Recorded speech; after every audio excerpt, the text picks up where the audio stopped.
এটা সবাই বলছে যে আইন শৃঙ্খলা পরিস্থিতি কোনোভাবে সন্তোষজনক না।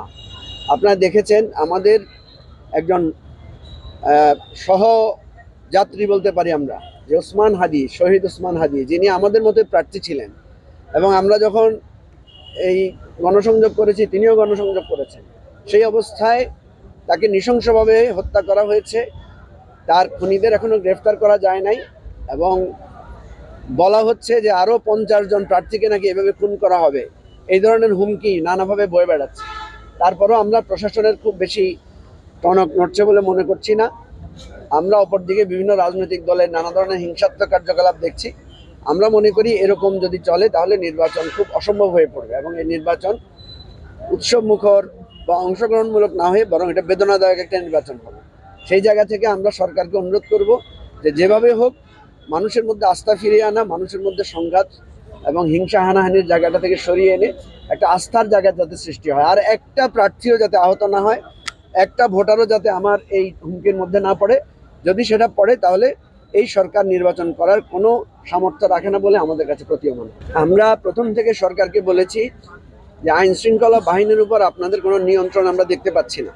কারণ দেখেন, অপারেশন ডেভিল হান্ট নামে একটা অপারেশন শুরু হয়েছে, কিন্তু কার্যকর কোনো অস্ত্র উদ্ধারের ঘটনা আমরা দেখি নাই। কোনো দাগী আসামি সন্ত্রাসীদেরকে আমরা ধরতে দেখি নাই, বরং আমরা উল্টাটা দেখেছি।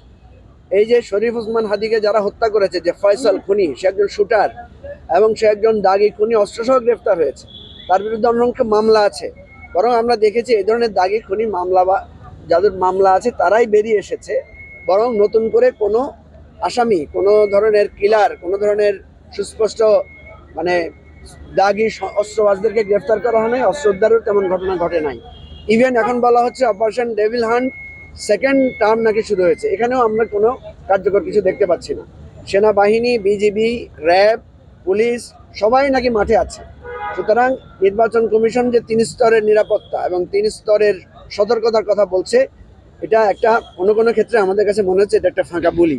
তা আমরা মনে করব যে দ্রুতই অস্ত্র উদ্ধার অভিযান শুরু করা দরকার, চিহ্নিত আসামিদেরকে গ্রেফতার করা দরকার, এবং সন্ত্রাসবাদীদেরকে তাদেরকে আইনের আওতায় এনে নির্বাচনে যাতে সবাই নিরাপত্তার সাথে ভোট দিতে পারে, নির্বাচনী প্রার্থীরা যাতে নির্বাচনের কার্যক্রম সঠিকভাবে করতে পারে, সেই ব্যবস্থা নেওয়া দরকার। আমি ফেনী 2 আসন থেকে মনোনয়নপত্রের জন্য মনোনয়নপত্র সংগ্রহ করেছি। আসলে আমাদের দেশের যে নির্বাচনী নিয়ম নীতি, অর্থাৎ নিজের যোগ্যতা প্রচার করে বেড়ানো, নিজের যোগ্যতা প্রচার করে মানুষের কাছ থেকে ভোট চাওয়া, এটা আমার কাছে সবসময় খারাপ মনে হয়েছে যেন এটা সভ্যতা ভব্যতা একটা বিরোধী কাজ। কারণ আমাদের দেশে যারা ভোটার তারা প্রত্যেকেই সচেতন, এবং তারা প্রত্যেকেই তাদের সেই সামর্থ্য আছে যে কে যোগ্য কে অযোগ্য এটা বিচার করার। আমাদের দেশে যে বলা হয় অমুক বিএনপির ভোটার, অমুক আওয়ামী লীগের ভোটার, অমুক জামাতের ভোটার, অমুক জাতীয় পার্টির ভোটার, এই কথাটা আসলে সঠিক না। কাউকে, কোনো ব্যক্তিকে এই ধরনের নামে চিহ্নিত করা এটা তার ব্যক্তিত্ব এবং তার নাগরিক অধিকার পরিপন্থী কাজ। কারণ আপনারা জানেন, আমরা যখন কোনো রেস্টুরেন্টে খেতে যাই, যেমন জালালিয়ার, আমাদের যে ফেনীর জালালিয়া হোটেল, এখানে খাইতে গেলে আমরা কেউ বাজ বিচার করি না এটা কোন দলের হোটেল, বরং আমরা দেখি যে এই রেস্টুরেন্টটা ভালো কিনা। কোনো একটা টেলিভিশন চ্যানেল যেটা ভালো নিউজ দেখায়, আমরা দলমত নির্বিশেষে সবাই সেই নিউজটা পড়ি, সেই নিউজটা দেখি। আমাদের ফেনীর যে স্টার লাইন বাস আছে, সব দলের লোকেরাই এই বাসে চড়ে কেউ কেউ, কারণ মনে করে যে এটাতে গেলে তাড়াতাড়ি যাওয়া যায়। অর্থাৎ যে কোনো কিছু আমরা যখন নির্ধারণ করি তখন তার সার্ভিস কেমন সেটার আপাদমস্তক জেনে আমরা সেটা করি। সুতরাং নির্বাচনেও একজন ভোটার যখন তার ভোট অধিকার থাকে, উনি কোনো দলের আসলে অন্ধ ভোটার হতে পারেন না। উনি নির্ধারণ করেন কাকে দিলে আমি আমার দায়িত্ব পালন হবে, কার মাধ্যমে আমি আমার নাগরিক দায়িত্বটা যথাযথভাবে পালন করতে পারবো, সেই চিন্তা করেই লোকেরাই ভোট দিবে। তো আমাকে অনেকে বলে যে আপনি ভোট চাইতে আসছেন, আপনার নিজের সম্পর্কে বলতে হবে। আমি বরং আমার নিজের যোগ্যতা না, বরং আমি আমার অযোগ্যতাই বলতে চাই। কারণ আমার ফেনীর জনগণকে আমি মনে করি তারা আমার ভাই, তারা আমার অভিভাবক।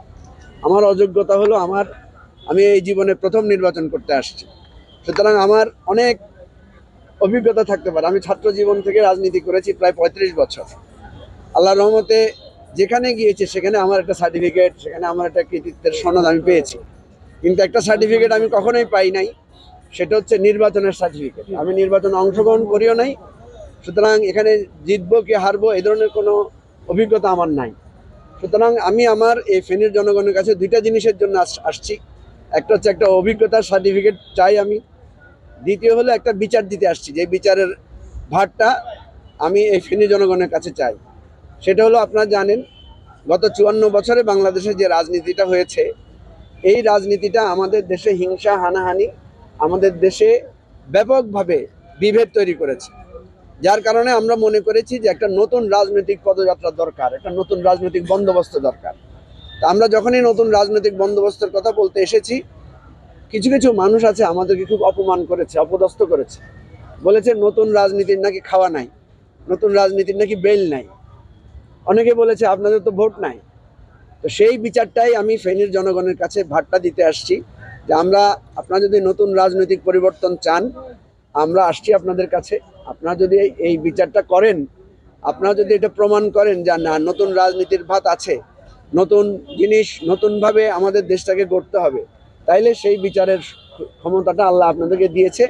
এই নির্বাচনে আপনারা সেটা প্রয়োগ করবেন আর নতুন রাজনীতির পথটাকে সুগম করবেন, এটাই আমার আপনাদের কাছে আবেদন।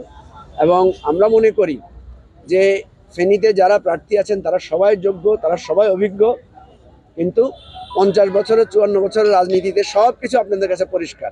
কোনো ভোটারই এখানে কারো দলান্ধ ভোটার না, সবাই তার বিবেক খরচ করবে এবং সেই বিবেক খরচ করে তারা এই নির্বাচনে অংশগ্রহণ করবে। নতুন বাংলাদেশ গড়তে এলো জুলফিকার স্টিল। জুলফিকার স্টিল, ইস্পাত দৃঢ় অঙ্গীকার।